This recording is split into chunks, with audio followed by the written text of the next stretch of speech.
Good day, everybody. This is Dana Massett with the Sun Your Soul and the Mindful Mama. So today was my son's first day of remote learning, and so far it's a success. Um, wasn't too worried about it because I feel like we'll just make adjustments and kind of go with the flow and just try to keep good attitudes about it. There's benefits of this situation. Change can be so uncomfortable for people and scary. And I feel like when we're in our rhythm in life as adults and children, there's a sense of safety in that rhythm, but there's also a sense of limitation when we get so comfortable with our routines. We kind of go on autopilot and our creativity gets stifled, our opportunities are kind of limited. But when change happens, if we can see it as an opportunity to grow, to accept it, to just be open to it, to just take the journey, I think that's the best attitude to have. I'm burning some Palo Santo right now. So today was a success, but it's like introduction, so I feel like it wasn't a full day. What I wanted to talk about is the unknown. With this situation with COVID, the pandemic, the rioting, the looting, from moment to moment, we don't know what the next change is going to be. We don't know what's almost like the next moment where we have to kind of alter our plans or alter our expectations. And to be honest with you, I have been teaching my clients to get comfortable with the unknown for so many years before any of this was on the sideline, because there's a sense of freedom in that. When you can get comfortable with the unknown, it doesn't incite fear in you, it doesn't limit you, it doesn't even give you those icky feelings because your mindset is shifted. You almost expect the unknown, but the unknown carries a different type of weight when you get really comfortable with it. When you're comfortable with yourself and you're like, I can do anything and we can flex and go through this and stay positive. And even as the heavy emotions arise, I will address them, I won't avoid them.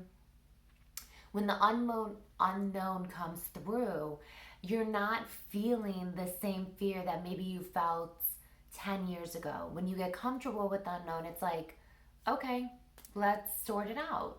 Like no big deal. So what I want to discuss is I feel many of us are waiting for the old norm to come back. And when the old norm comes back, I'm going to be able to breathe. I want you to breathe now into this moment that maybe feels uncomfortable to you, because waiting for the old norm to come back, even if you're in a relationship and you're like, oh, I want us to go back to this. And maybe because that felt good, maybe that's not where you're supposed to go back to. Maybe you're supposed to evolve and heal and get comfortable with this uncomfortable feeling to then evolve to the next level. So instead of hoping for something to return to what it is, why don't you ask God, the universe, your higher self, what does this mean? And is there something else out there for me that I'm not even seeing? Just because times have changed doesn't mean the change has to be perceived as negative or a struggle or not as good as how we had it. So since we're so comfortable with the way that the school system was before, our children's schedule, our schedules, now everything has changed, it's almost like we don't want to sort it out or be open to it, to allow it to maybe be a good thing, Now, trust me, the stress is real. A lot of people are still working from home. A lot of parents are still working from home. Kids are doing school from home. Yes, that dynamic is interesting. Again, there's benefits of it, and then there's stress that comes with it because everybody has to get used to this new dynamic, has to sort it out. And again, once boundaries are in place and it gets like you get your rhythm, like the kids can maybe make some snacks for themselves. They're getting used to their schedule. You can help them with lunch. They understand like mom's on a conference call. When we all get used to all the things, you find your rhythm. And that's just with life in general. Here's something also that I talk about is for some reason, we think life is just supposed to be harmonious. And here's the thing, we replicate the rhythms. We share the rhythms of Mother Earth, and Mother Earth is rupture, repair, and harmony. Therefore, no, we're not always going to be in harmony because that means maybe we're falling asleep or we're not changing, we're not evolving, we're not moving up to the next level. So there has to be rupture and repair. Rupture and repair can be very uncomfortable, but it means like you're breaking through something, you're healing something, you're evolving.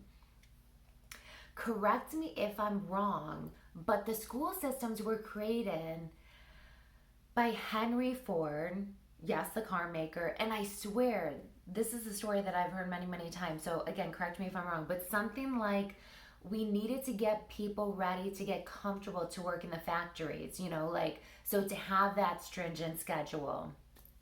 I think it was during the time of the war. So it's we've been complaining about the school systems, parents. We have been complaining. They've been taking away the arts. They've been taking away the physical education. Kids really haven't been absorbing and learning the information that we wish and the way that they would. So we've been complaining that this is a box and our kids don't fit in it, yet the box has been broken open and we're kind of freaking out.